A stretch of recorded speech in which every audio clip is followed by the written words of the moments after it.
سورہ فاتحہ سے رزق میں اضافہ اور غیبی مدد کیسے حاصل کی جائے؟ یہ کویشچن پچھلے دنوں ریز ہوا کہ سورہ فاتحہ کے بہت سارے میں نے عمل بتائے، وظائف بتائے اور کرنے کے طریقے بھی بتائے۔ تو رزق میں اضافہ اور غیبی مدد کے لیے تھوڑی سی مستقل مزاجی کی ضرورت ہے۔ ٹھیک ہے، اب سورہ فاتحہ کا آغاز ہوتا ہے الحمدللہ رب العالمین کی آیت سے، یعنی کہ شکر کرنے والوں کا رزق بڑھتا ہے، یہ ذہن میں رکھیں۔ آسان سا طریقہ یہ ہے بھائی، صبر کریں، شکر کریں، نماز کی پابندی کریں۔ صبح فجر کی سنتوں اور فرض کے درمیان سورہ فاتحہ 100 بار پڑھیں 40 دن تک، اول آخر 3 بار درود شریف کے، اور جب یہ 40 دن پورے ہو جائیں تو اس کے بعد آپ اس کو 40 بار ڈیلی پڑھنے کا معمول رکھیں۔ یقین مانیں کہ اگر آپ یہ عمل کر جاتے ہیں تو اسی 2-4 مہینے کا جو ہے پروسیس ہوگا، آپ دیکھو گے رزق بھی بڑھ جائے گا اور غیب سے اللہ پاک آپ کے ہر کام میں مدد کریں گے۔ یہ ایک آسان عمل ہے، آسان کرنے میں ہے، لیکن اس کے اندر پابندی، اس کو ریگولر کرنا، اس کے اندر گیپ نہ آئے، مستقل مزاجی بڑی کاؤنٹ کرتی ہے۔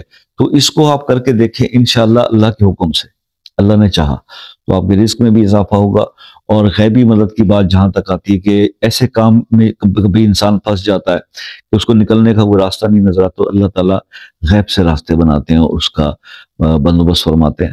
تو یہ ایک عمل ہے جو میں نے آج آپ کے ساتھ شیئر کرنا تھا۔ کرنے میں بہت آسان ہے، یہ سننے میں تو آپ کو بہت آسان لگا، میں جب کریں گے نا اس کو ریگولیرٹی بھی آئیں گے، 5 وقت نماز اور تمام چیزیں، تو پھر آپ کو پتہ چلے گا۔ لیکن یہ ہے کہ اس کے بعد آپ کی زندگی میں سکون ہو جائے گا۔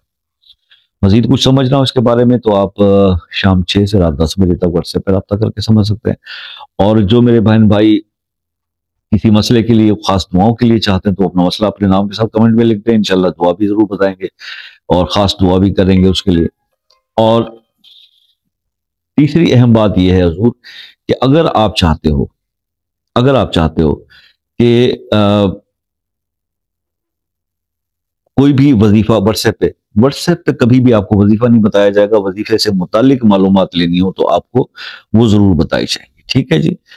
دوسرے ممالک سے میرے دوست ہیں، مجھ سے کال پہ رابطے میں رہتے ہیں، بہت شکریہ آپ کا، لیکن یہ ہے کہ آپ ایک واٹس ایپ کر کے ٹائم ضرور کال کر لیا کیجئے۔ اس سے یہ ہوتا ہے کہ آپ لوگوں کا وقت بھی بچتا ہے اور ہمیں بہت آسانی ہو جاتی ہے۔ چارجز تو اس کے کوئی ہے نہیں، تو لینے میں کوئی حرج بھی نہیں ہے۔ تو اس لیے آپ سے یہ ریکویسٹ ہمیشہ کرتا ہوں کہ جناب وقت لے لیا کیجئے، اپنا بھی وقت بچائیے اور دوسرے کا بھی۔ اور دوسری بات یار کہ واٹس ایپ پر جو بھی لوگ رابطہ کرتے ہیں غیر ضروری گفتگو سے پلیز پرہیز کریں۔ ہمارے پاس اتنا ٹائم نہیں ہوتا، بہت سارے لوگوں کے مسائل سننے ہوتے ہیں۔ اللہ تعالیٰ سب کے ہی مسائل حل فرمائے۔